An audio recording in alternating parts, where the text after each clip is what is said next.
Olá, no programa Lesp em Pauta de hoje nós vamos conversar sobre as ações do Legislativo Paulista para garantir a segurança das mulheres. Para essa conversa, eu recebo Andressa Quinan, que é advogada especialista em direito para mulheres. Seja bem-vinda. Muito obrigada, Priscila. Estou muito feliz em estar aqui. Muito obrigada pelo convite. Espero poder contribuir com esse assunto, esse tema tão importante. Obrigada. Temos também em ambiente virtual Kelly Soares, que é psicóloga e comunicadora. Seja bem-vinda. Obrigada, Priscila. Prazer, Andressa. É muito importante esse tema. Nós trazemos muito, inclusive, nos meios de comunicação em que eu atuo, e principalmente aqui, como vocês sabem, que eu sou do Rio Grande do Sul. É um tema que talvez não esteja tão adiantado, então essa conversa com certeza será muito produtiva. Obrigada. Bom, para começar, doutora, fala um pouco para a gente sobre os desafios que as mulheres têm em relação à segurança. A gente pode falar segurança sexual, segurança de assédio moral, são tantas questões, né? São muitas. Se me permite, gostaria primeiro de explicar um pouco sobre as violências que existem hoje, né?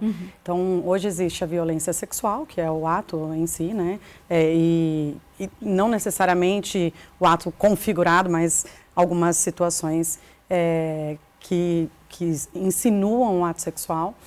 Tem a violência patrimonial, que é uma coisa que muita gente não sabe, mas isso acontece muito hoje em dia. Tem também a violência física, que essa eu falo que é a mais comum, é mais visível, porque todo mundo já sabe, deu um tapa, agrediu, empurrou, alguma coisa assim, você já sabe que é uma violência física. E tem também a violência psicológica, que eu falo que é uma das piores, eu chamo ela de violência invisível, porque na violência psicológica, a mulher ela não percebe que ela está sofrendo tudo isso. E tem também vários abusos que são cometidos, abuso moral, enfim, e tudo mais. Hoje, eu entendo que um dos maiores desafios que as mulheres sofrem, que as mulheres têm em relação a isso, é exatamente o fato da cultura. Então, a gente ainda vem de um mundo muito machista, as pessoas falam que não, mas muita coisa mudou. Sim, muita coisa mudou, mas tem muita coisa para mudar ainda. Então, a gente vive num mundo muito machista e a cultura permanece muito parecida. Então, você vê muitas pessoas, até hoje tem gente que ainda fala, né, se você não quiser... a pessoa sofreu o estupro e vai lá e fala, olha o tamanho da saia que ela estava. Então, é um absurdo. Não só isso, mas muitas outras coisas ainda precisa ser ajustada, mas eu falo que a conscientização, a cultura da população, acabar com o machismo, melhorar todas essas questões, vai ser muito... acaba melhorando muito no desenvolvimento da mulher, né? E tem gente que fala, por exemplo, eu vou falar de igualdade. Igualdade, a mulher tem o direito de carregar o peso igual o homem também. Não é, a igualdade, quando a gente fala, não é sobre isso, é sobre o respeito mesmo, sabe? Kelly, você trabalha também nessa questão da informação. Me fala um pouco do teu trabalho, tanto como comunicadora, então, para levar essa informação para muitas mulheres, mas também como psicóloga, o atendimento a essas vítimas, né?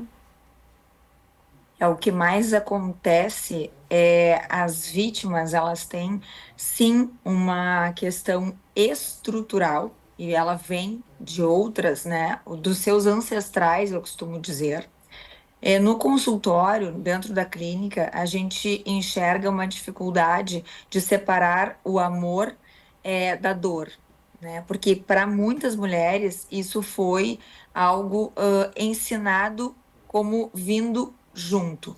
Então, sofrer violência física, emocional, patrimonial, sexual, seja ela qualquer tipo de abuso, é normal dentro de uma relação.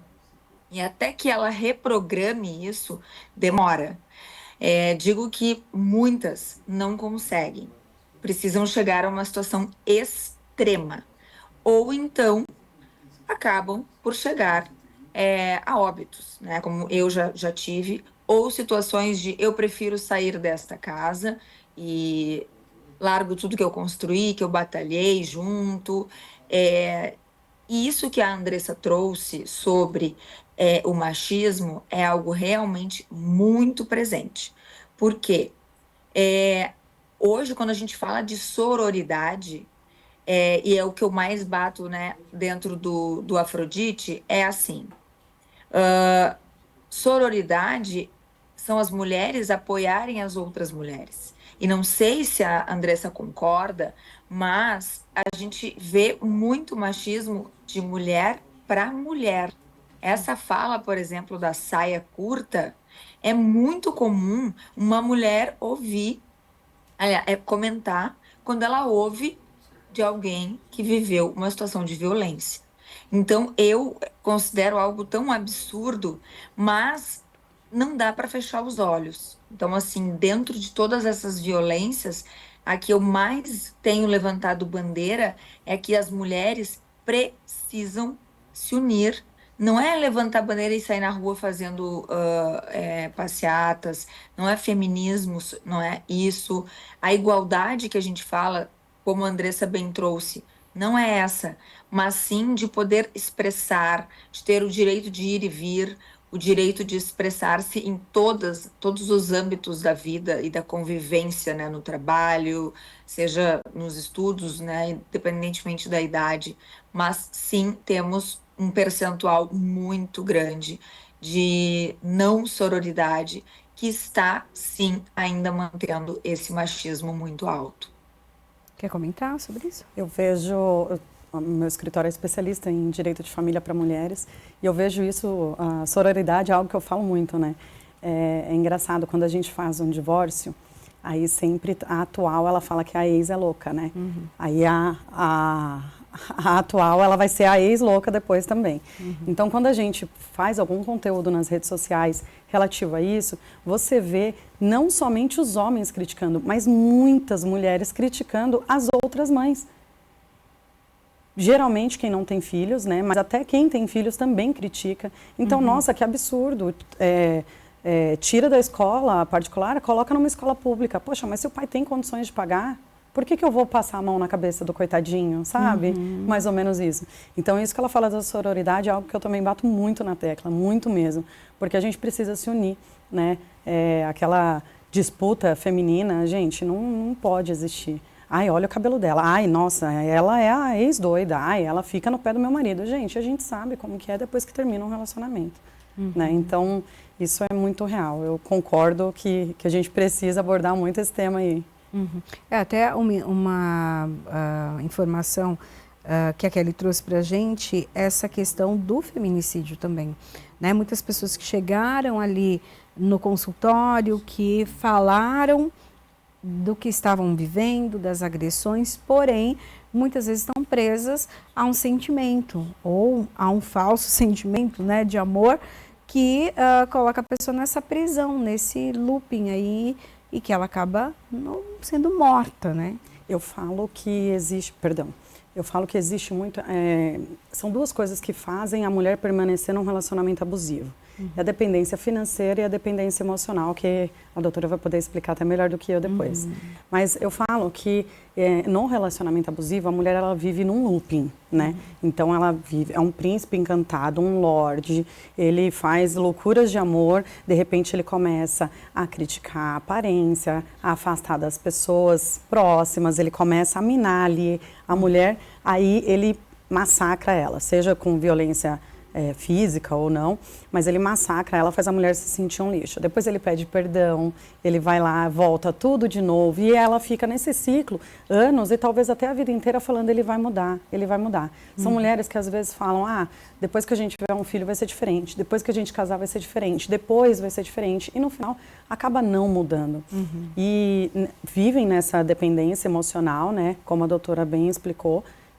Existe o passado, né? Então a gente precisa levar em consideração. Então são traumas, às vezes, que acabam segue a repetição, né? E aí eles vão viver nesse ciclo e não conseguem sair. Algumas mulheres, elas acabam identificando esse ciclo, mas elas não conseguem sair por causa da dependência financeira. E eu falo que a dependência financeira é um dos principais motivos, porque quando você tem dinheiro, você tem mais acesso. né? Então, você tendo mais acesso, você vai ter acesso a uma psicóloga, a uma advogada, a terapeuta, a vários profissionais que vão te orientar. Então, hoje, eu trabalho muito nessa questão de trabalhar a independência financeira da mulher para que ela tenha condições de buscar também a sua independência emocional. Até lembrando que aqui no estado de São Paulo nós temos a Casa da Mulher Brasileira, né? Então, que tem ali indicações, uma rede de atendimento para essa mulher.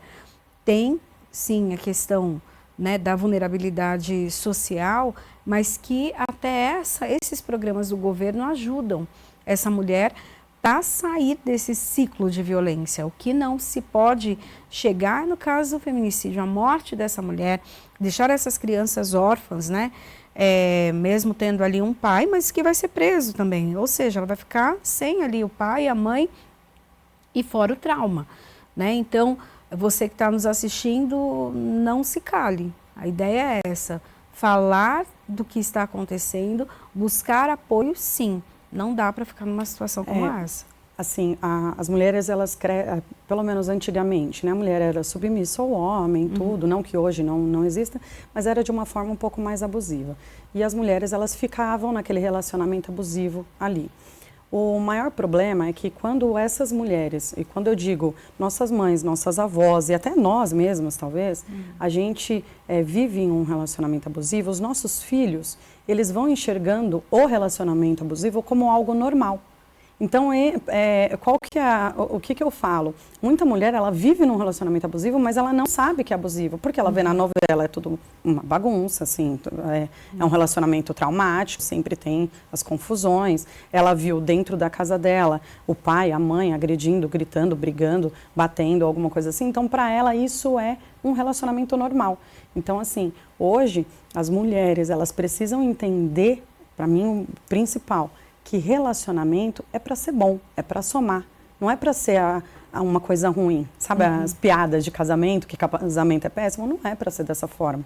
Então, o casamento ele tem que ser algo produtivo. Se não está assim, tem coisa errada. Opa, não, mas da minha vizinha assim, de todo mundo que eu conheço assim, ninguém vive um relacionamento bom. Não, tá errado. Se está nesse mundo que você está vendo tudo errado, precisa buscar ajuda. Como? Aí vai identificar se está num relacionamento abusivo, vai identificar onde colocar os limites e buscar o apoio. Então, muita mulher não busca o apoio porque para ela é normal. Ah, não, é normal isso daqui que eu vivo, entende? Então, existem todos esses programas, mas as mulheres, elas precisam saber que elas precisam desses programas, porque para elas é tudo muito comum, sabe? Kelly, como que é essa ruptura, né, desse ciclo de violência, como foi falado aqui? Às vezes a avó já sofria violência, depois a mãe, depois ela, e se não romper isso, a filha, né, enfim, por que isso acontece? Esses ciclos aí vão se repetindo, é porque a pessoa não vê erro? Além de não ver como erro, ela precisa, à medida em que ela identifica que é um erro, ela vai ter que fazer um afastamento não somente do parceiro, como da família. Porque a família, ela não vê como errado, ela segue o mesmo padrão. Então é mais difícil porque a gente fala que é uma reação em cadeia. Vou dar um exemplo que eu estou atendendo no momento. A mulher é a provedora do relacionamento. Não estou falando de uma pessoa está em condição de vulnerabilidade. Ela já vive esse relacionamento há alguns anos. Sempre trouxe esse relacionamento como bom. Eu identificava alguns pontos de atenção, mas deixava com que ela trouxesse. Em algum momento, ela me chamou no final de semana e me disse: preciso muito conversar contigo. Tô precisando decidir algumas coisas e eu achei o comportamento dela bem fora do normal. Perguntei se havia acontecido alguma coisa específica. E ela disse que não, eram apenas algumas dúvidas, enfim. Quando nós conversamos, acho que precisamos de uns 7 dias até ajustar a agenda, enfim, não conseguimos online e ela também não queria online. Quando nós conseguimos pessoalmente, o que ela me disse? Eu descobri que o meu marido é um narcisista, né? Que eram os pontos que eu já havia percebido, mas precisava que ela se desse conta, mesmo que eu, como profissional, possa fazer algumas entradas para ver se a pessoa tem algum insight, mas nem sempre a pessoa está aberta para isso. E o que acontece? Ela acaba, nesse meio tempo, descobrindo uma gestação, depois de 15 anos do filho mais velho, e a decisão dela, surpreendentemente, foi me dizer: agora eu não posso me separar. E eu disse: mas agora que tu descobriste, por que tu não pode te separar? Não, porque o meu filho está muito feliz, a minha família está muito feliz, está todo mundo comemorando muito, e isso vai fazer bem para minha gestação. Então, assim, a gente fica de mãos atadas, porque ela se deu conta, chegamos num ponto muito importante de luz, que a gente chama, e ela, enfim, por um evento, obviamente, mas independentemente disso, e justamente por isso, que foi que a gente tentou conversar, era o momento de sair. Porque senão, esse padrão que esse primeiro filho viu, a filha, que é uma menina, enfim, na gestação, saberá, participará e a mãe estará em sofrimento durante a gestação. Mas vai aguentar isso por achar que é um ato de resiliência. E está faltando, na verdade, um ato de auto-amor, de autocuidado e de autopreservação em primeiro lugar. Kelly, você falou sobre a questão do narcisista. Explica um pouquinho, então, o que é esse comportamento, essa identidade, não sei direito como definir, mas o que é um narcisista e até que ponto ele pode colocar uma pessoa em risco? Ele pode levar uma pessoa ao suicídio. Por quê? Porque ele é bem parecido com esse perfil que a Andressa trouxe. Então, assim, ele machuca e maltrata demais, ele desqualifica a parceira o tempo inteiro, mas ele pede perdão, ele eleva e reduz, mas ele faz como, vamos usar aqui vamos pensar uma cena de uma sanguessuga. É a melhor forma de explicar um narcisista. A pessoa vai ficando cansada, vai se sentindo desanimada, com atitudes negativas, nunca é aprovada, nunca tá bom, e ela vai melhorando e ela vai sempre entendendo que o problema é ela e nunca é o parceiro, porque não existe uma conversa de 50 e 50, ou hoje realmente eu errei, enfim, não, é sempre a parceira ou o parceiro, né? Não vamos esquecer que a personalidade narcisista, ela serve para ambos os gêneros. E, inclusive, temos percebido uma inversão aí no percentual para mulheres muito narcisistas. Mas como aqui a gente está falando especificamente da violência contra a mulher, o narcisista, ele faz isso. Percebam que nesse exemplo que eu trouxe dessa paciente, ela está há 15 anos em um relacionamento. E agora ela se deu conta. E aí ela precisou passar pelo quê? Ela precisou ganhar peso, ela precisou achar que o problema era ela, que comia demais, ela precisou ter pressão arterial elevada, outros problemas de saúde associados, e só aumentavam os problemas dela e o companheiro sempre bem, sempre disponível, mas para a sociedade, ao lado dela, nossa, casal margarina, né? Então a gente vê que é uma coisa fake. Só que isso a gente só consegue descobrir conversando e essa pessoa se abrindo com amigas, com terapeutas. Do contrário, é algo literalmente invisível. Não sei como que a Andressa vê, né, essa questão principalmente da diminuição, mas é o que faz a mulher não se sentir capaz de tomar a decisão de uma separação, porque ela entende que sem ele ela não é nada. Andressa, comenta um pouquinho sobre isso e também juridicamente, porque é uma percepção, muitas vezes, uma profissional como a Kelly, psicóloga, vai conseguir traçar. Mas como que no direito, que são regras, leis, é uma coisa de uma certa maneira mais fria, como que o advogado consegue identificar que aquela pessoa está em risco, que precisa ser tomada uma decisão, ou o advogado não entra nessa seara? Existem profissionais e profissionais, né? Então, assim, uma coisa que eu falo, nem tudo é só sobre o dinheiro. Então, já vi situação, por exemplo, que eu vi que o término do casamento não era interessante para eles, que era algo pontual que poderia ser resolvido, não existia violência psicológica, nenhum tipo de violência, abuso. E, nesse sentido, eu recomendei várias vezes, para várias pessoas, inclusive, fazer terapia de casal antes de divorciar. Então, eu falo que eu devo ser uma das únicas advogadas que faz divórcio, mas não incentiva o divórcio.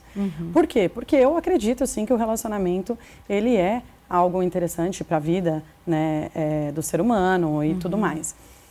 Porém, a gente precisa identificar. Então, quando eu vejo uma mulher que chega no nosso escritório, ela fala, olha, ela dá todos os sinais de que ela vive um relacionamento abusivo e ela está na dúvida, eu vou falar para ela, vou falar, mulher, você está num relacionamento abusivo. É isso, aí a gente vai orientar ela dentro dos nossos limites, né? Tanto que a gente divulga, como que eu posso dizer? A gente divulga nas redes sociais várias coisas sobre violência psicológica, sobre violência física, patrimonial e etc. Exatamente com o objetivo de conscientizar. Então, a gente fala com essas mulheres que chegam no escritório, você está num relacionamento abusivo. E aí, a mulher, eu não posso tomar a decisão por ela. Mas a gente orienta. Primeiro, você quer tentar? Então, busca uma terapia de casal. Aí eu não sei como que a doutora pensa, né, nesse sentido, mas o narcisista, ele pode deixar de ser narcisista? Talvez o narcisista nem saiba que ele é narcisista. Eu acredito que a maioria nem saiba mesmo, né? Então, se vai deixar ou não, ou alguma outra coisa, sozinha ela não vai conseguir resolver. Então, ela precisa buscar uma terapia. Juridicamente falando, olha, eu recomendo que você faça o divórcio, né? Ou você faz a terapia, ou vocês pelo menos saem, dependendo do nível que está aquele relacionamento. Então, se tem algum tipo de ameaça, se eu percebo que pode ter algum risco ali, eu oriento que faça a separação de corpos. Então, existe essa possibilidade. Tem mulher que fala, ele falou que não vai sair de casa de jeito nenhum. Calma. Existe a possibilidade da gente entrar com a separação de corpos, pede para ele sair de casa, ele vai sair de casa. Enquanto isso, vocês fazem a terapia, vocês conversam, vocês verificam o que vai ser feito, decide e depois volta a conversar sobre o divórcio. Algumas situações eu já falo direto, nunca mais fala com ele, pelo menos, né, nesse período, e deixa que daqui para frente quem vai levar é a gente. Eu tenho um caso, por exemplo, eu não posso expor, né, até mesmo por questões éticas, mas eu tenho um caso que eu falei para ela, você não pode falar com ele. Ela sabe que ela é dependente emocional, ela sabe que ele é narcisista, já identifiquei todas essas situações e não adianta. Eu tenho vários, mas 2 são mais lembro mais assim. E se ele falar, se esses homens falarem com elas, acabou. Elas vão ceder de alguma forma, elas vão se sentir mal, elas vão se sentir, nossa, eu sou um monstro, eu estou fazendo tudo errado, nossa, é verdade, eu não vou conseguir manter meus filhos, sabe? Porque eles vão massacrando ali elas. E elas passam a se sentir de uma forma, como a doutora falou, eu não sou nada sem eles. Então, elas não conseguem se manter. Kelly, até o que a doutora Andressa traz para a gente, essa questão de quem comete, né, a agressão, seja ali psicológica, física, ou é um narcisista, eles não se veem como agressores, eles não se veem ali como a mulher é uma vítima. O que passa na cabeça dessa pessoa? E a pergunta que a doutora falou, dá para reverter? Um narcisista pode deixar de ser narcisista? Bom, em primeiro lugar, a gente vê o seguinte, um narcisista, ele se vê como um salvador, ele não se vê como alguém que está violentando o outro. Ele não consegue ter empatia. Por isso, raríssimos casos, e diria raríssimos mesmo, porque a gente está falando de uma patologia, assim como se estivéssemos falando de um psicopata, de um antissocial, enfim, de qualquer outra patologia. É algo que está enraizado, é um funcionamento psíquico e psicológico que está dentro dele. Assim ele se reconhece enquanto pessoa e indivíduo na sociedade. Mexer nesta estrutura precisa primeiro que ele se dê conta. Bom, para ele se dar conta, olha, em raríssimos casos, vem uma questão de amor, né, da relação, ou família como rede de apoio, ajudando, explicando e conscientizando, mas ainda assim é uma pessoa que a gente vai ficar eternamente de olho. A gente vai eternamente ter que ficar com o radar ligado, porque não tem como, é a mesma coisa dizer que eu vou reverter um psicopata. O pensamento dele é grandioso. Ele é uma imagem de Cristo Redentor comparada ao tamanho da parceira, por exemplo. Então, é algo que realmente machuca e faz com que esse movimento dependente, né, que a Andressa trouxe, que é assim, a mulher vai, continua, e ela vê, e ela começa a assumir e se misturar com ele, e ela começa a assumir também papéis de, não, então ele precisa de ajuda, ele precisa de mim, eu não posso abandoná-lo, porque vem essa chantagem emocional, vem sim essa questão do sem mim tu não pode nada, ou errei, mas eu preciso muito da tua ajuda, eu preciso que tu me ajude a entender essas questões. E aí a mulher, ela não trabalha, ela não faz mais nada, ela só vive para tratar aquela personalidade que está totalmente disforme, como a gente utiliza, né, o termo, totalmente fora de padrão. Então, assim, na minha opinião, em raríssimos casos, mas isso identificando muito jovem, então isso fica um alerta também para mães, pais, observarem o comportamento dos seus filhos, das suas filhas, desde pequeno, porque aí sim a gente tem uma grande chance de reverter. Mas depois de instaurado, depois que a personalidade está formada ali nos 7, 8 anos, que a gente tem uma concretização, é muito difícil, gente. Bom, nós vamos aproveitar para fazer um rápido intervalo e daqui a pouquinho a gente volta para falar desse assunto que é tão sério, tão importante, que a gente traz aqui para debate na Rede Alesp. Daqui a pouquinho.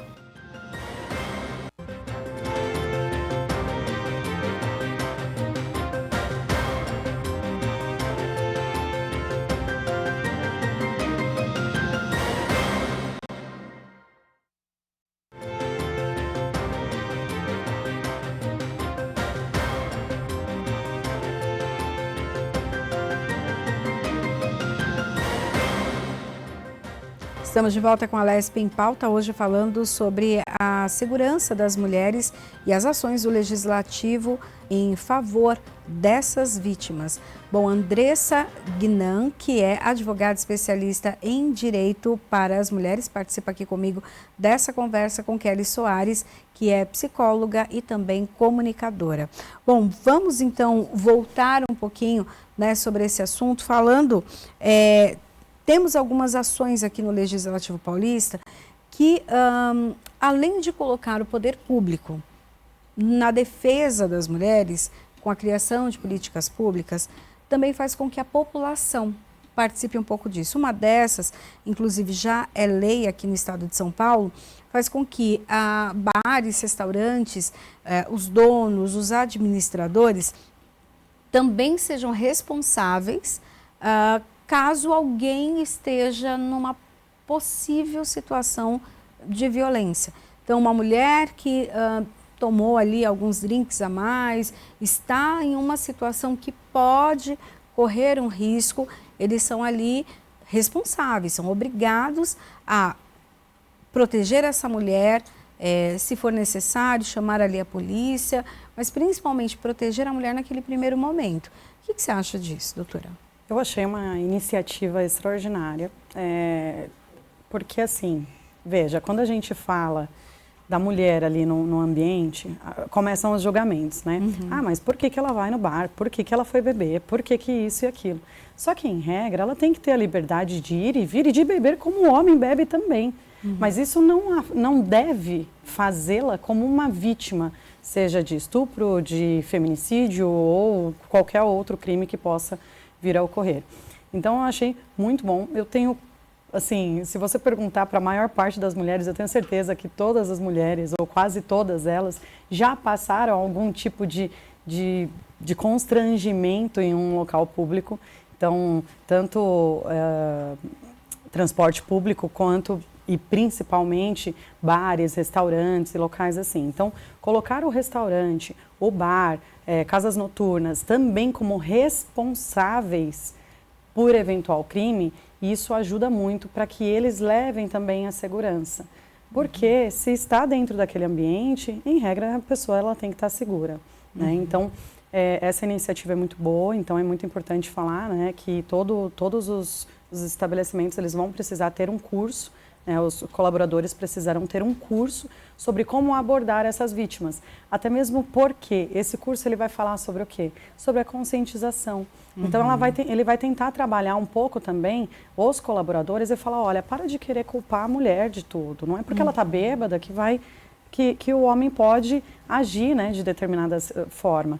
Então, de certa forma, isso não é só um trabalho dentro dos estabelecimentos, mas também um trabalho de conscientização da população. Então, os colaboradores que ali estão, eles vão ver conteúdos mostrando realmente que o direito da mulher, que o não é não, né, que o direito da mulher tem que ser garantido. E que não deve ter nenhum tipo de abuso. É assim que a gente, inclusive, começa a trabalhar todas as questões, todas as demais questões da mulher. É por meio da conscientização. Isso eu achei extraordinário. Inclusive, né, antes de passar até para a Kelly, doutora, tem a questão dos condomínios também. Hoje em dia, até dentro dos condomínios residenciais ou comerciais, as pessoas que ali ou moram ou trabalham também são responsáveis caso vejam situações de violência, né, e risco contra a mulher. Sim, é muito importante, caso eles identifiquem alguma coisa nesse sentido, ligar para a polícia. Então, condômino, você mora ali, ou mesmo que não more num condomínio, é também por questão, sabe aquela história de, entre briga de homem e mulher, ninguém mete a colher? Não tem isso, não, você tem que meter a colher sim. A mulher, ela nem consegue sair daquela relação. Ah, mas depois ela vai brigar e vai voltar com ele, mas você fez a sua parte, entende? Então, tanto no condomínio, se você não mora em condomínio, não importa. Mas no caso de condomínio, tem a questão de responsabilização. Então, como síndico, como morador, como o pessoal da portaria, segurança, vigilante, enfim, liga para 190, dê acesso. Eu já vi condomínio impedindo o acesso da polícia. Porque falou... É um absurdo, então não pode impedir assim. Claro que a polícia conseguiu entrar, né, até mesmo pelas questões legais, né, mas, sabe, de ficar impedindo ali, talvez 5 minutos que ficou enchendo o saco ali para a polícia entrar, já pode chegar a uma situação muito complicada. Então, condôminos, síndicos que te souberem de alguma coisa, tem suspeita de alguma coisa assim, liga para a polícia, faz uma denúncia, porque isso precisa ser combatido. Kelly, até essas leis, elas ajudam a empoderar a mulher no sentido de ter informação, saber que há uma legislação que a protege. Você acha que isso também é importante, ajuda a sair desse ciclo de violência? Ajuda, mas este exemplo, né, que a Andressa trouxe de a gente ter de fazer a nossa parte, o que eu posso dizer para vocês? Eu tenho um exemplo aqui no meu condomínio, que nós tivemos, sim, por um bom tempo, né, um casal vizinho, que as brigas eram frequentes e as agressões muito frequentes, e a explicação dela para pessoas mais próximas, que não era o meu caso, é que ele era uma pessoa com necessidades, era diabético e precisava da ajuda dela, então ele ficava irritado por causa do diabetes, etc. E aí um dia, sim, eu entrei em contato com a síndica e falei, gente, é uma responsabilidade social. A gente precisa avisar. E aí, a síndica fez isso. O que que aconteceu? Ficaram sabendo que fui eu que falei com a síndica, porque daí você sabe, né? A Rádio Corredor é maravilhosa nesse sentido, né? E eu fui hostilizada. Então, assim, porque a mulher, ela achava ainda que precisava, né, ficar naquele papel e que a gente não tinha que se meter. Então, nesse sentido, só para contextualizar com vocês. Mas, sim, vai ser muito importante, porque não somente em casas noturnas, né, até no trabalho, quando hoje a gente vê esses trabalhos de conscientização, eu mesma já passei por inúmeras coisas, por ser muito comunicativa, de ter namorados ao longo da minha vida, né, e ouvir assim, não, mas se tu te comportar assim, o cara vai achar que tu tá te oferecendo. É uma coisa absurda. Então, claro que eu sou uma mulher de personalidade forte, mas e aquelas que não são? E aquelas que começam a mudar o seu comportamento em prol daquele companheiro?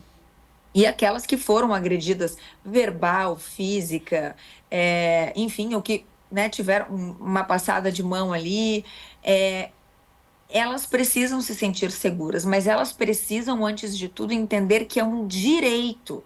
Então, o empoderamento, ele vem a partir de uma crença de que eu tenho o direito de ir e vir e não ser violada. É essa crença que precisa vir junto com todo esse trabalho, que sim, é uma iniciativa maravilhosa, que a gente, inclusive, pode trazer como exemplo aqui para o Rio Grande do Sul. Tem até um outro projeto de lei, na verdade já uma lei também, 17.803 de 2023, que assegura às mulheres o direito a acompanhante durante as consultas médicas, exames e demais procedimentos clínicos em estabelecimentos de saúde, públicos e privados. Né? Então, assim, a mulher ela pode fazer um exame acompanhado, porque infelizmente existem sim denúncias, né, de casos de abuso, mulheres nessa situação de vulnerabilidade, né? Fazendo o exame, às vezes até com alguma sedação. Isso eu vejo, assim, que não é muito aplicado, tá?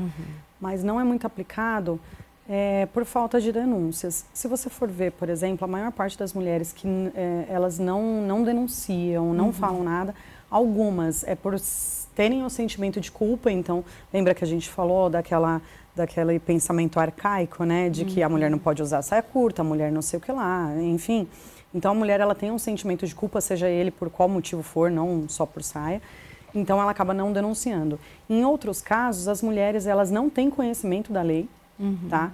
Ninguém pode alegar que não tem o conhecimento da lei, mas não tem o conhecimento. Não tem o conhecimento e acaba não exigindo isso. E em outras situações, eles não cumprem mesmo. Então, é muito importante, inclusive, deixar aqui para as mulheres em relação a essa questão de hospitais e tudo mais, caso precisa analisar exatamente como que é a legislação e tudo, e caso seja impedido o acesso, né, do acompanhante, é muito importante que tenha denúncia. Então, as pessoas falam, eu não vou denunciar por causa de represália. Então, que nem a doutora, por exemplo, fez a denúncia lá no condomínio, cumpriu com o papel social dela, né, como ser humano, como mulher, e ainda foi hostilizada no condomínio. Então, é importante que a gente faça. Então, a gente tem que fazer a nossa parte. A parte do outro a gente nunca vai poder fazer. Então, a gente faz a nossa parte. Se os outros, e os outros que querem só criticar, hostilizar e tudo mais, essas pessoas, elas também precisam entender e ter conhecimento sobre isso. Porque hoje foi a vizinha dela, hoje assim, né? Mas hoje foi a vizinha dela que passou por isso. Talvez aquelas pessoas que hostilizaram a doutora podem passar por uma situação dessa. Então, e outra, ela não chegou ao caso de feminicídio, ao caso de morte, mas poderia acontecer. Então, eu já vi em condomínio, o homem, ele agredia todo mundo, a esposa, o tempo inteiro, continuou ali e depois no final o filho acabou falecendo. Então existe situação assim e a gente precisa abrir os olhos, tem que parar de criticar quem tenta ajudar como a doutora fez. Doutora, até doutora Kelly, falando da questão até de trazer esse conhecimento, de trazer essa explicação para as mulheres, falar realmente abertamente dessa questão de violência, dos direitos que a mulher tem. Isso também faz com que a sociedade seja impactada, não é? De entender que eu tenho direitos, o outro não pode agir comigo dessa maneira, eu também preciso respeitá-lo. Eu acho que a sociedade precisa entender, e a gente falando um pouco mais sobre isso abre um leque de até discussão, não é? Total. Eu sempre uso uma frase que é muito antiga, que a minha liberdade, ela termina onde começa a do outro. E pode parecer uma frase muito clichê, mas ela é muito difícil de ser colocada em prática. E isso eu não estou falando apenas de pessoas em estado em condição de vulnerabilidade, em casais que estão, né, em condições difíceis. Estou falando de educação como um todo. Essa discussão que tu falas, Priscila, o que acontece?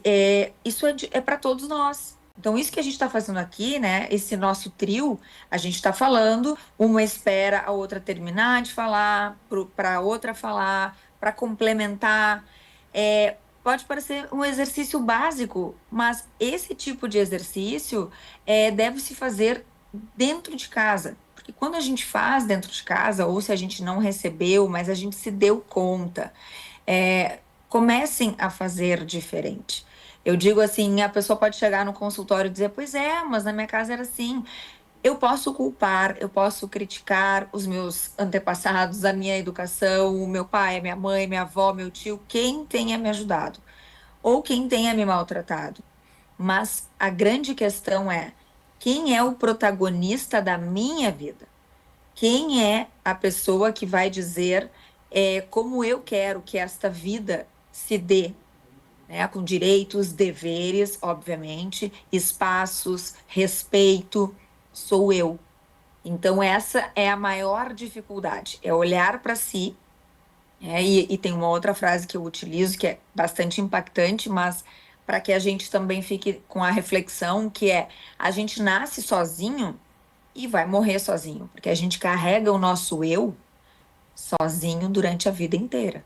Então é a gente que tem que cuidar dele, é a gente que tem que preservar e estar atento, porque quando a gente cuida da gente, automaticamente a gente cumpre os nossos outros papéis na sociedade de uma forma mais saudável para nós e para os outros. Sim, até o momento nós estamos falando dessas relações, né? Quando há ali ou um amor, uma amizade, ou um sentimento, mas existem também agressões contra a mulher que não partem de um relacionamento. Por exemplo, stalking. Pessoas que vão ali seguindo a outra de uma maneira sistemática e às vezes até com ameaças, colocando a integridade sim da pessoa em risco, se não física, mas emocional, né? Isso acontece. A gente tem assédio moral, assédio sexual no ambiente de trabalho. Doutora, pontua para a gente juridicamente o que implica essas ações? Bom, vamos lá. Uma coisa que é muito importante as mulheres saberem, tá?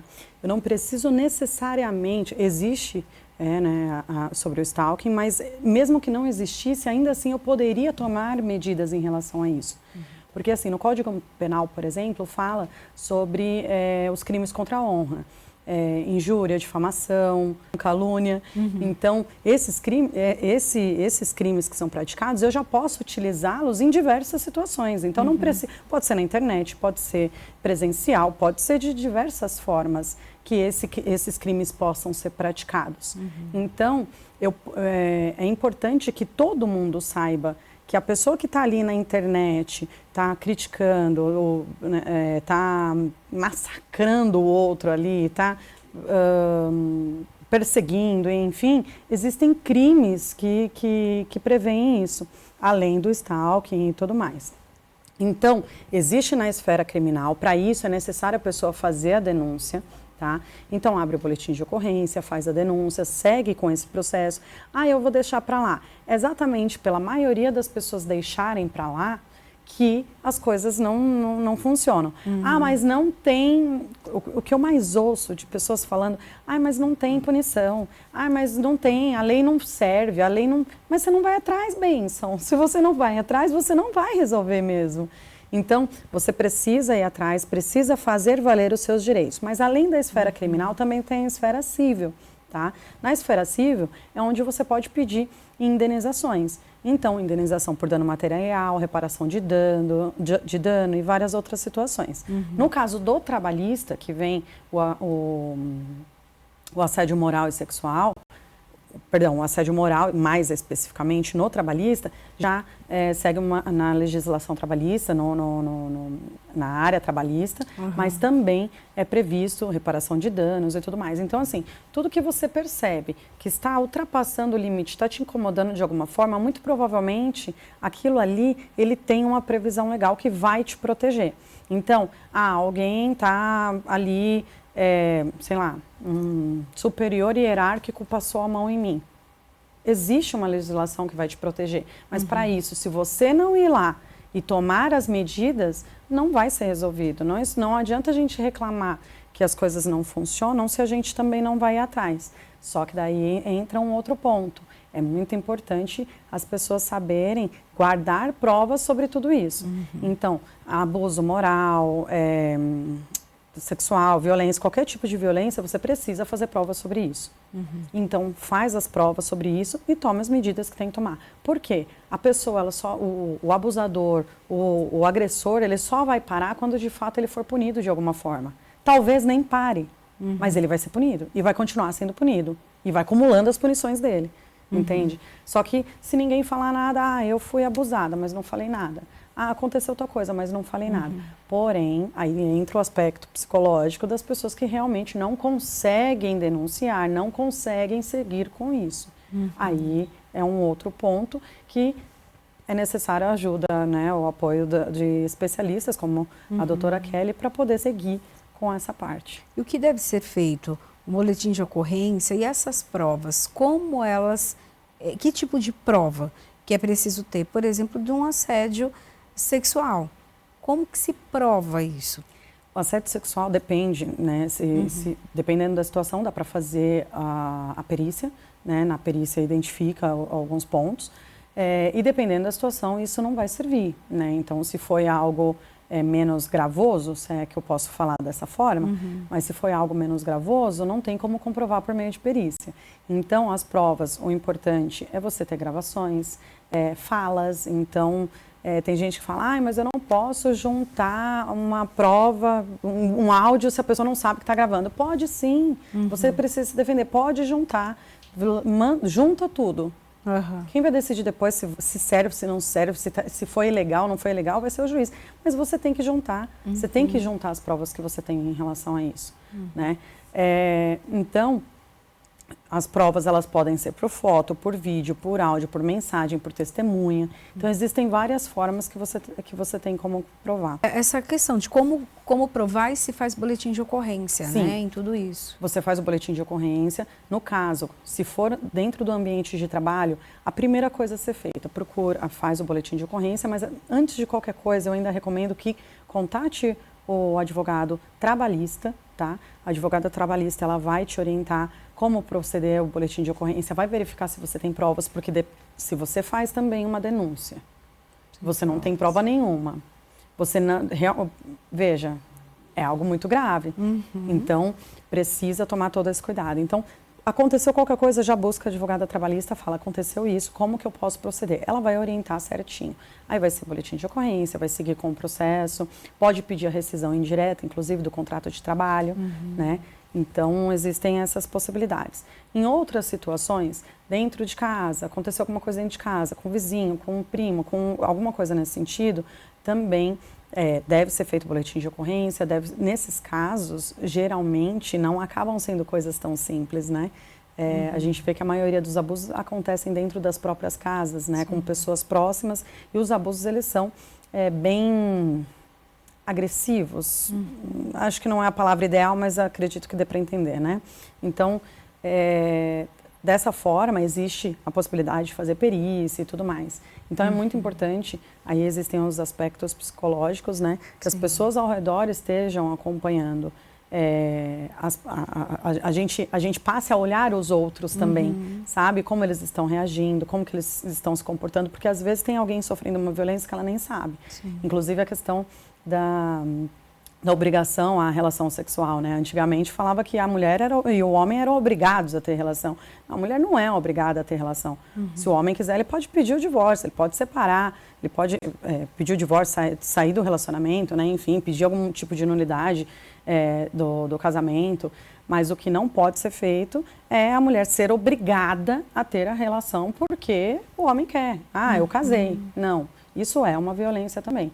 Então, essas coisas precisam ser faladas. Você até comentou, é importante a gente falar sobre essas coisas, o quanto que é importante.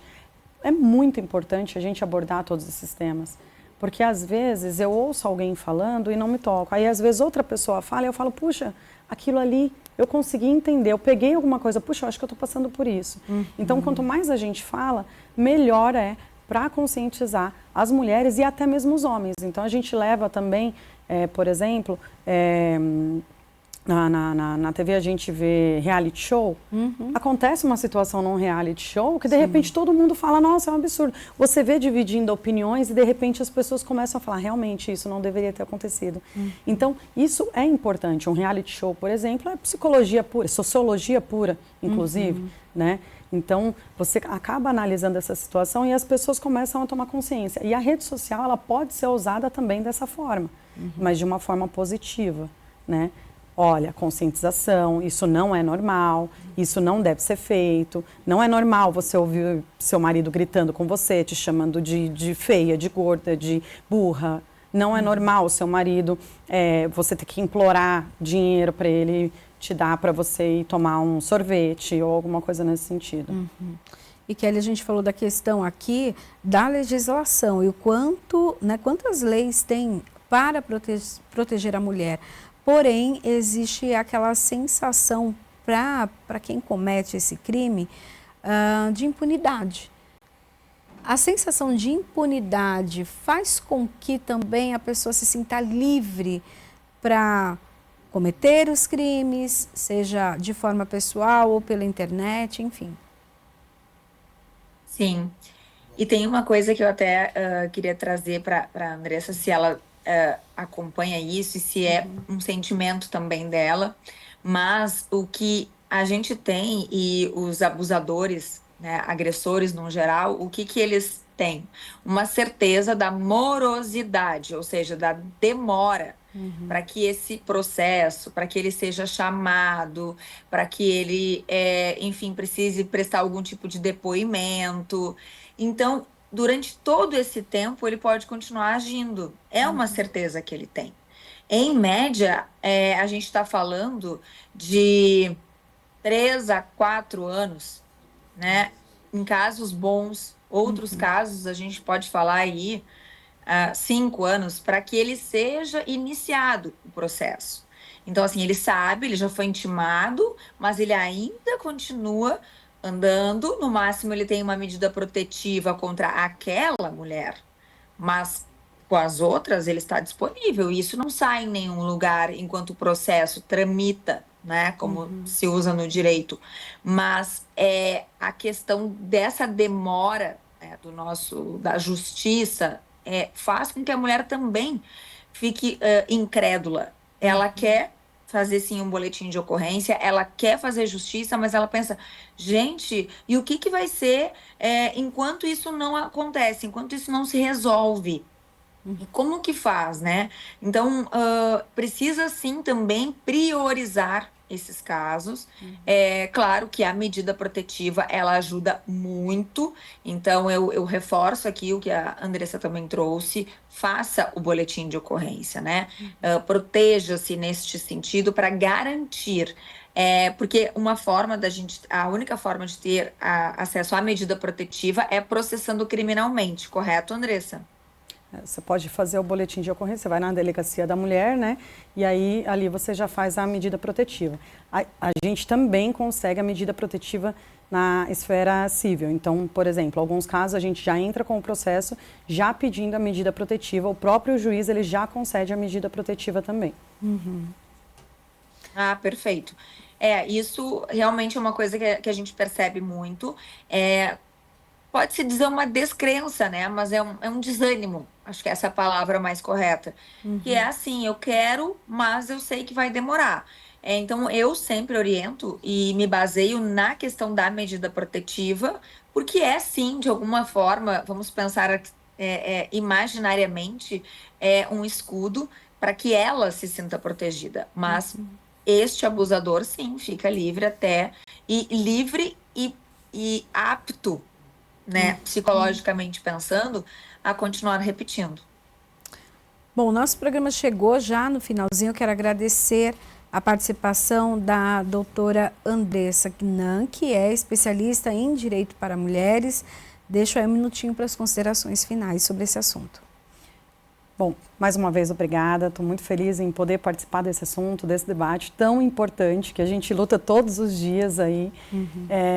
Eu convido a todos para poderem seguir nas redes sociais e poder acompanhar todo esse conteúdo, todo esse trabalho que a gente faz, inclusive o trabalho que vocês estão fazendo aqui, que é extraordinário. Levar informação é muito importante. Mulheres, não é porque vocês não sabem que estão num relacionamento abusivo que vocês não estão. Então busquem informação, autoconhecimento. A vida é para ser boa, é para ser feliz, é para ser em paz. Se tem alguma coisa, se não está vivendo assim, tem alguma coisa errada. Obrigada. Eu também quero agradecer a participação de Kelly Soares, que é psicóloga e comunicadora. Muito obrigada. E as considerações finais? Sou eu quem agradece. Realmente é uma bandeira super importante e ela é uma bandeira trabalhada de forma multidisciplinar. Ela não é somente através de psicólogos, de mentores, de advogados. Ela é também uma questão social. Então, além disso, desse trabalho como psicóloga, eu tenho um podcast que é o Afrodite. Tá? O Afrodite Podcast, se vocês quiserem acompanhar. Lá eu falo muito sobre isso, trago mulheres que sofreram isso, mulheres que venceram isso, outras que não conseguiram, ou que não estão conseguindo, né? Vamos falar assim.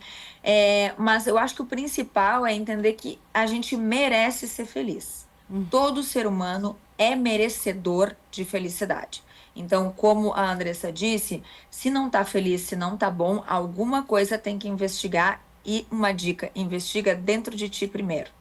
Obrigada. Obrigada a você. Bom, a Lesp em Pauta fica por aqui. A gente se encontra na programação da Rede Alesp. Até o próximo programa. Tchau, tchau.